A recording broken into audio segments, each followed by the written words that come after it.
Assalamualaikum warahmatullahi wabarakatuh. Perkenalkan, saya Suci Rahman, mahasiswa PPG Prajawatan tahap 1 gelombang 1, kelas PGSD 007. Saya akan mempresentasikan tugas demonstrasi kontekstual observasi profiling peserta didik. Sasaran observasi, saya mengobservasi dua siswa.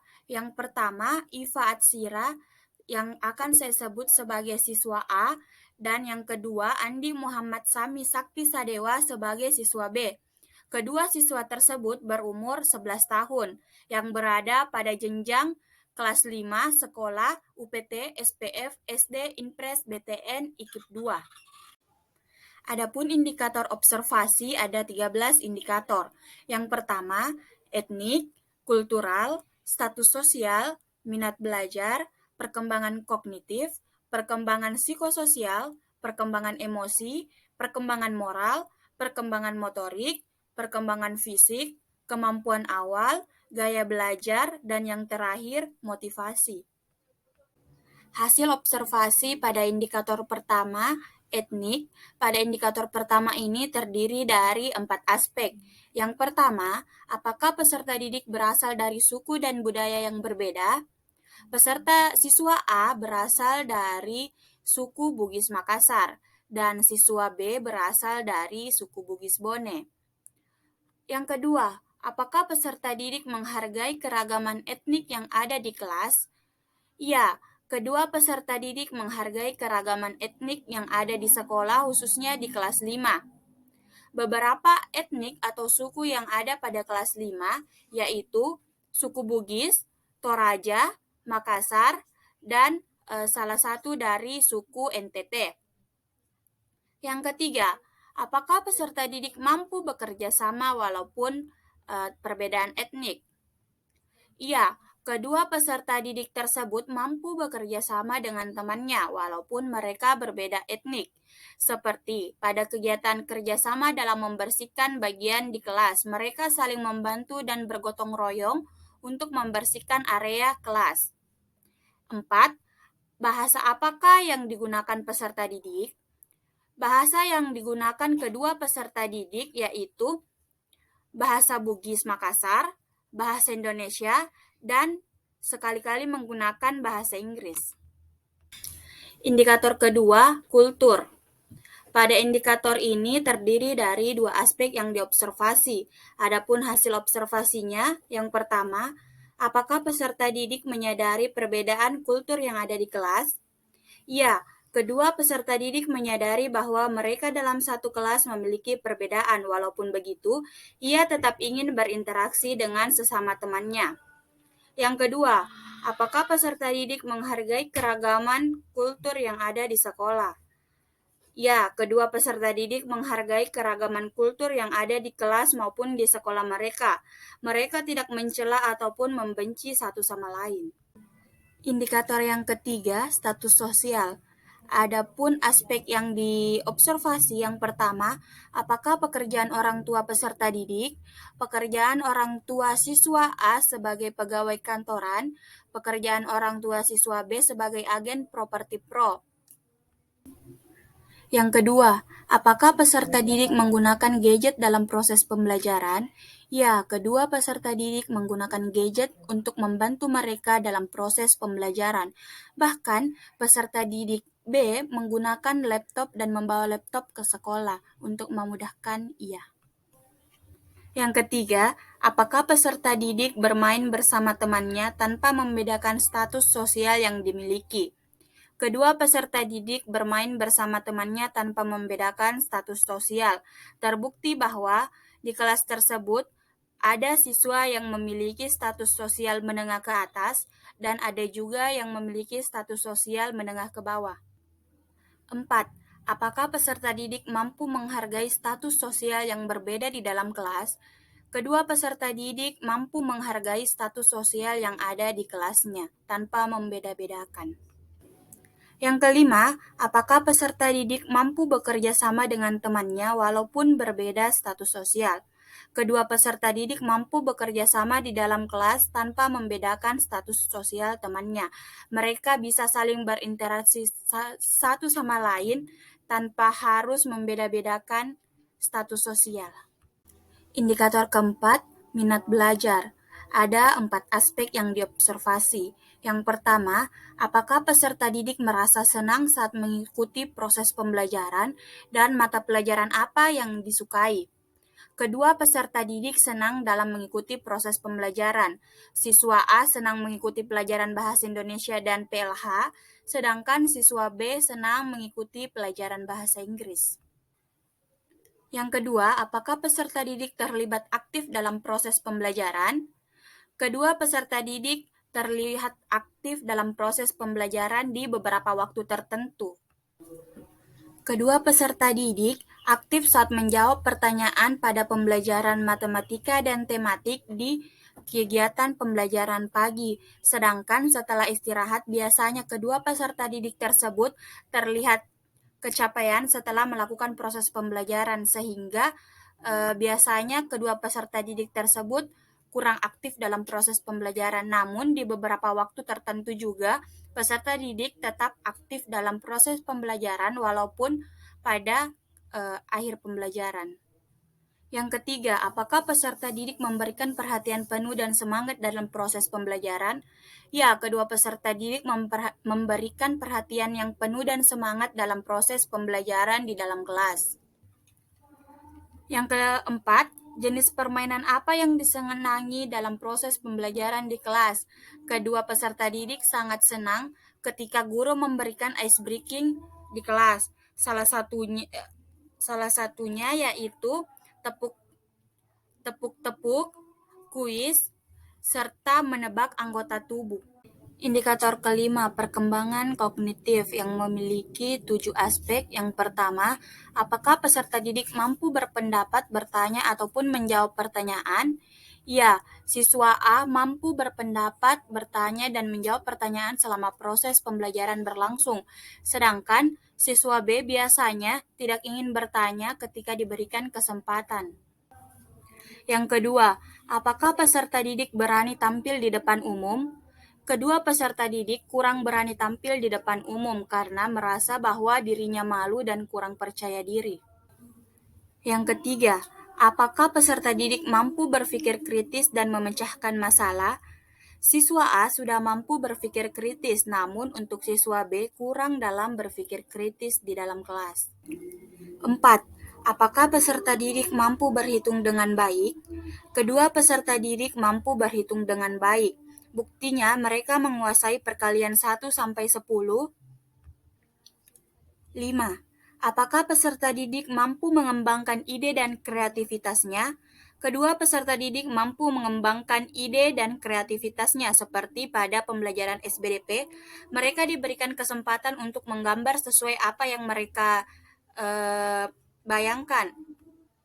Dan hasil gambaran kedua peserta didik tersebut terbukti bagus dan rapi. 6.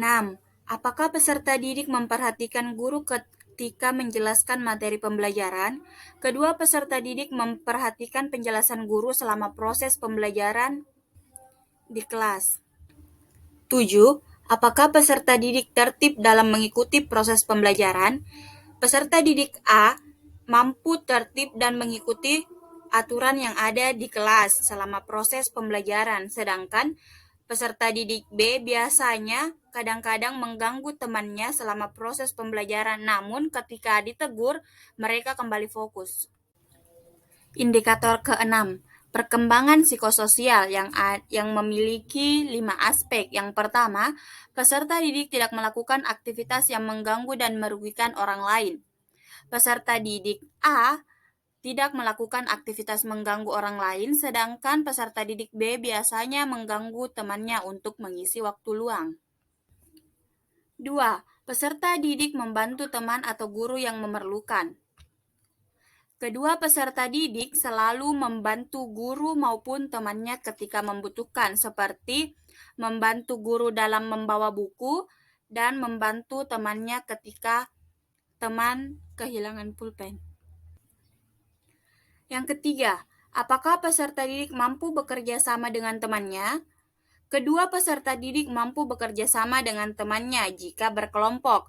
Namun ada beberapa peserta didik yang ketika diberikan tugas kelompok mereka hanya diam dan tidak membantu temannya. Namun ada juga yang membantu dan saling bekerja sama.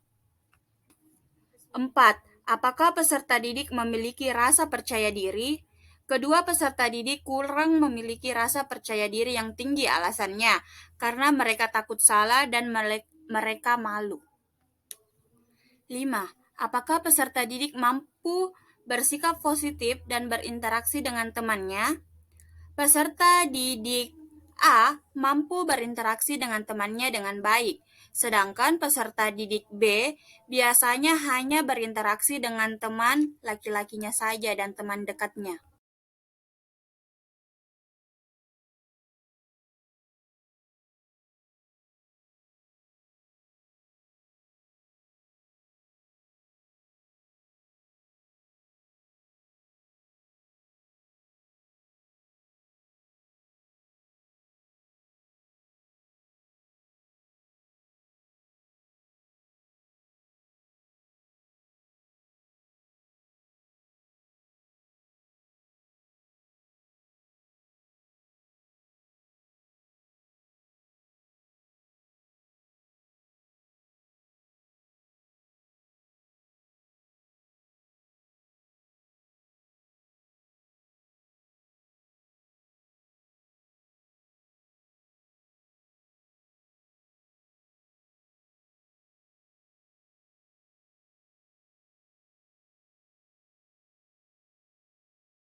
Indikator 9, perkembangan motorik.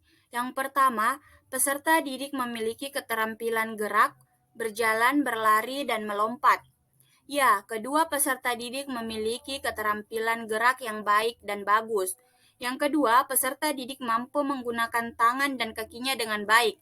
Ya, kedua peserta didik mampu menggunakan tangan dan kakinya dengan baik seperti pada saat kegiatan proses pembelajaran olahraga. Indikator 10, perkembangan fisik. Yang pertama, bagaimanakah kondisi tubuh fisik peserta didik? Kedua, kondisi tubuh peserta didik sesuai dengan proporsi tubuh seusianya dan kondisinya baik dan terawat. Yang kedua, apakah peserta didik tumbuh sesuai dengan masa perkembangannya? Kedua peserta didik tumbuh sesuai dengan masa perkembangannya. Yang ketiga, apakah peserta didik dapat menggunakan panca inderanya dengan baik? Ya, kedua peserta didik sangat mampu menggunakan panca inderanya dengan baik. Indikator 11, kemampuan awal. Yang pertama, peserta didik mampu membaca dengan lancar dan benar. Ya, peserta didik mampu membaca lancar dan benar dan tidak tergesa-gesa dalam berbicara. Yang kedua, peserta didik mampu menulis dengan rapi. Ya, kedua peserta didik mampu menulis dengan baik dan rapi. Yang ketiga, peserta didik mampu berhitung dengan baik. Ya, kedua peserta didik mampu berhitung dan mengerjakan soal perhitungan dengan baik dan teliti. Indikator 12, gaya belajar. Yang pertama, bagaimanakah kebiasaan peserta didik dalam belajar? Kebiasaan peserta didik B saat belajar, ia senang melakukan percobaan atau gaya belajar kinestetik, sedangkan peserta didik A. Senang melihat video atau gaya belajar audiovisual. Yang kedua, apakah yang dilakukan peserta didik dalam mengisi waktu senggang saat di rumah? Kedua peserta didik mengisi waktu senggang di rumah yaitu dengan bermain game, menonton video, serta biasanya mereka mengulang pembelajaran yang telah dipelajari di sekolah. Yang ketiga, apakah peserta didik senang belajar mandiri atau senang belajar berkelompok? Kedua peserta didik lebih senang belajar secara kelompok. 4. Buku apa yang disenangi peserta didik? Peserta didik A menyukai buku komik, sedangkan peserta didik B menyukai novel. Novel yang biasa ia baca yaitu Laskar Pelangi. Indikator ke-13 atau indikator terakhir, motivasi. Yang pertama, apakah peserta didik memiliki rasa ingin tahu yang tinggi terhadap materi yang dipelajari? Ya, kedua peserta didik memiliki rasa ingin tahu yang tinggi terhadap materi yang dipelajari dan materi selanjutnya. Yang kedua, apakah peserta didik terlibat aktif dalam proses pembelajaran? Kedua peserta didik sangat terlibat aktif dalam proses pembelajaran, seperti bertanya dan menjawab pertanyaan yang diberikan oleh guru. Yang ketiga, apakah peserta didik mudah putus asa dalam melakukan sesuatu? Kedua peserta didik tidak mudah putus asa dalam melakukan sesuatu. Yang keempat, apakah peserta didik bersemangat dalam mengikuti kegiatan pembelajaran? Ya, kedua peserta didik sangat bersemangat dalam mengikuti proses kegiatan pembelajaran di dalam kelas maupun kegiatan pembelajaran di luar kelas. Itulah tadi ke-13 indikator yang saya observasi. Demikian hasil observasi yang telah saya sampaikan. Terima kasih. Assalamualaikum warahmatullahi wabarakatuh.